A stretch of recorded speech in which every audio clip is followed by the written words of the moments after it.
ар кандай маселени алып коюу жөнүндө сунуштуруп атат. Каршы эместерби? Анда ар кандай маселелерди алып коюп, ошол күн тартибинде маселелерди карайлы деген сунушту добушка коем. Добуш бериңиздер. 6 микрофон процедурный. Рахмат, урматтуу төрага. Могу жерде саат 3-тө боло турган өкмөттү 3-тө угуп атабыз да. Бул жерде темабыз и так эле аз экен. Эмне үчүн разныйды алып атабыз?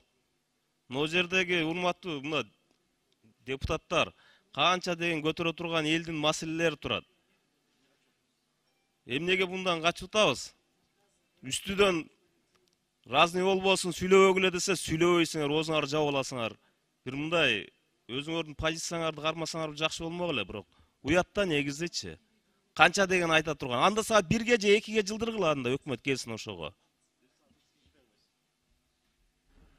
Урматтуу коллегалар, бүгүн маанилүү карай турган күн тартибинде маселелер көп. Карап кете берели. Добуш коюлду, добуш берүү менен чечилди. Эми парламент коллегиалдык орган добуш берүү менен албетте чече